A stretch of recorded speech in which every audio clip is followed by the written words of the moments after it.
कभी कभी जिंदगी में सब कुछ होते हुए भी इंसान अकेला पड़ जाता है।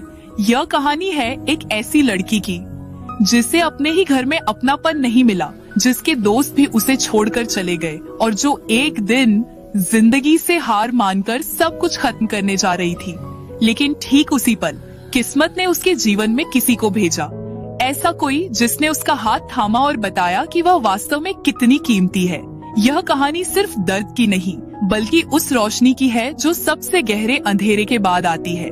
कथा 19 वर्ष की एक शांत स्वभाव वाली लड़की थी, देखने में बिल्कुल साधारण पर भीतर से बहुत गहरी भावनाओं और सवालों से भरी हुई। वह अपने पिता भाई बहनों के साथ रहती थी, पर घर में कहीं भी उसे अपनापन नहीं मिलता था। उसकी माँ का देहांत उसके जन्म के कुछ ही घंटों बाद हो गया था और उसी पल से लोगों ने उसके माथे पर एक नाम चिपका दिया, मनहूस। आस पड़ोस की औरतें फुसफुसाती। इसके आने के साथ ही इसकी माँ चली गई। इस लड़की के कदम ही अपशकुन है। धीरे धीरे ये बातें घर के भीतर भी पहुँच गई। पिता अक्सर कहते, तेरे जन्म के साथ ही हमारी खुशियाँ चली गई। भाई बहन भी ताने मारते, तू घर की बदकिस्मती है, जहाँ जाती है वहाँ कुछ न कुछ बुरा होता है। माँ न होने का दर्द तो था ही, पर औरों की नफरत ने उसे और अकेला बना दिया। वह चुपचाप सब कुछ सहती रही, हर अपशब्द, हर आरोप। अगर कभी उसके आंसू बह जाते तो लोग कहते, देखो फिर से नाटक शुरू। कथा का मन अक्सर खुद से पूछता, क्या सच में मैं मनहूस हूँ? क्या मेरे आने से सचमुच सबकी जिंदगी बिगड़ गई? एक दिन उसके लिए रिश्ता देखने कुछ लोग आए। पिता ने उसे साधारण कपड़ों में सामने बिठा दिया। वह सिर झुकाए बैठी रही। लड़का और उसके परिवार ने कुछ देर देखा, फिर बाहर जाते जाते कहा, हमें ऐसी लड़की नहीं चाहिए जो मनहूस कहलाती है, घर में अशुभता लाएगी। कथा ने सब सुना पर कुछ बोली नहीं, चेहरे पर मुस्कान रखी, क्योंकि रोने की भी इजाजत नहीं थी। मेहमानों के जाने के बाद पिता गरज उठे, तू हमारी बदनामी का कारण बन चुकी है, तेरी वजह से कोई रिश्ता टिकता नहीं। उस रात उसने खाना नहीं खाया, चुपचाप कमरे में गई और खिड़की के पास बैठ गई। बाहर अंधेरा था और भीतर भी। उसने खुद से कहा, शायद सचमुच अगर मैं न रहूं तो सबकी जिंदगी आसान हो जाएगी। उस रात उसके भीतर कुछ टूट गया। एक अदृश्य आवाज जो कह रही थी, अब सब खत्म कर दे। कॉलेज में उसकी एक दोस्त थी, कृति।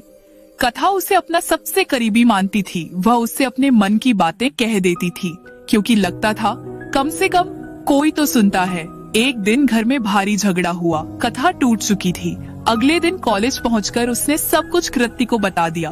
अपने मनहूस कहलाने का दर्द, पिता के शब्द, अपनों का तिरस्कार और यह कि अब वह जीना नहीं चाहती। कृति कुछ देर चुप रही, फिर ठंडे स्वर में बोली, कथा सुन, जब तेरे अपने ही तुझे मनहूस मानते हैं तो मैं तेरे साथ क्यों रहूं? लोग मुझे भी तेरी तरह समझेंगे। ये शब्द उसके दिल में बाण की तरह उतर गए। कथा पत्थर सी हो गई। कृति ने बैग उठाया और जाते जाते कहा, कृपया मुझसे अब बात मत करना। वह वहीं बैठी रही, कुर्सी पर जैसे जमीन में धंस गई हो। उस दिन उसने समझ लिया, अब उसके पास कोई नहीं बचा, न घर, न दोस्त, न सहारा। कुछ दिनों बाद पिता ने गुस्से में कहा, अगर तू घर छोड़ दे तो हम चैन से रहेंगे। कथा ने सिर झुका लिया। उस रात उसने निर्णय ले लिया, अब बस, अब सब खत्म। सुबह होते ही वह घर से निकल गई। न बैग, न फोन, बस एक टूटा हुआ दिल। वह शहर के पुराने बस स्टेशन पहुंची। एक टूटी बेंच पर बैठ गई। अंधेरा घिरने लगा था। उसकी आंखें आसमान की ओर थी। अगर भगवान है तो बता, मुझे क्यों पैदा किया? क्यों दिया ऐसा जीवन जिसमें मैं सबके लिए बोझ बन गई हूँ? वह आंसुओं में डूबती जा रही थी और तभी शहर के दूसरे छोर पर एक लड़की ईश्वर से प्रार्थना कर रही थी, प्रभु यीशु, मुझे किसी टूटे हुए दिल तक पहुँचाइए। वह थी अलीसा। अलीसा उसी शाम चर्च जाने के लिए बस स्टेशन पहुंची। वहीं उसने कथा को देखा, एक टूटी हुई लड़की, आंखों में आंसू, चेहरे पर दर्द। अलीसा उसके पास गई और कोमल स्वर में बोली, बहन, क्या आप ठीक हैं? कथा ने सिर झुका लिया। शब्द नहीं निकले। अलीसा ने मुस्कुराकर कहा, कोई है जो आपसे बहुत प्रेम करता है। कथा ने हैरानी से उसकी ओर देखा। पहली बार किसी ने उसके लिए प्रेम शब्द कहा था। अलीसा ने उसके हाथ पकड़कर कहा, वो प्रेम तुम्हारे जन्म से पहले भी था। वो तुम्हारे हर आंसू को जानता है। वो तुम्हें मनहूस नहीं अनमोल कहता है। कथा चुप रही, पर उसके भीतर कुछ हल्का हुआ।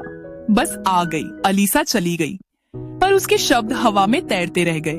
उस रात कथा ने पहली बार सोचा, कौन है जो मुझसे प्रेम करता है? वह रोते रोते नहीं, उम्मीद के साथ सोई। अगले दिन वो फिर उसी जगह गई, अलीसा के इंतजार में। और जब अलीसा बस में दिखी तो कथा दौड़कर उसके पास पहुंच गई। मुझे बताओ, उसने कहा, वो कौन है जो मुझसे इतना प्रेम करता है? अलीसा मुस्कुराई और बोली, चलो मैं तुम्हें दिखाती हूँ। बस चर्च के सामने रुकी। कथा घबराई, पर उसके भीतर कुछ खींच रहा था। चर्च में कदम रखते ही उसे एक शांति ने घेर लिया। अलीसा ने कहा, आज जो वचन सुनने वाले हो वो तुम्हारे लिए है। पादरी बोले, यीशु तुमसे प्रेम करते हैं, तुम्हें मनहूस नहीं प्रिय कहते हैं। वे तुम्हारे लिए मरे और जी उठे ताकि तुम जान सको तुम कभी अकेले नहीं हो। कथा की आंखों से आंसू बह निकले। उसे लगा ये शब्द उसके लिए ही थे। अलीसा ने उसका हाथ थामते हुए कहा, देखो यही सच्चा प्रेम है। दुनिया ने तुझे मनहूस कहा, पर यीशु कहते हैं तू मेरी संतान है। कथा ने पहली बार मुस्कुराकर कहा, अब मैं जानती हूँ मैं अकेली नहीं हूँ। समय के साथ कथा का जीवन बदल गया। वह अब डरती नहीं थी। उसकी मुस्कान लौट आई थी। घर वालों ने भी धीरे धीरे महसूस किया कि वही लड़की जिसे वे मनहूस समझते थे अब उनके घर में शांति और प्रेम लेकर आई है। वह और अलीसा मिलकर दूसरों को प्रेरित करने लगी। तुम्हारा जन्म किसी गलती का परिणाम नहीं, एक उद्देश्य का आरंभ है। कथा अब जान चुकी थी, उसका जीवन एक वरदान है। वह अब दूसरों के आंसू पोंछने लगी, क्योंकि उसने स्वयं जाना था, जब कोई तुम्हें मनहूस कहे तो ईश्वर कहता है तू मेरी प्रिय संतान है। यह कहानी यही खत्म नहीं होती। कथा ने अंधेरा देखा, लेकिन उसमें रोशनी ढूंढ ली। अगर इस कहानी ने आपके दिल को छुआ हो तो इसे साझा करें, क्योंकि शायद आपकी एक शेयर किसी कथा को जीवन का नया कारण दे दे।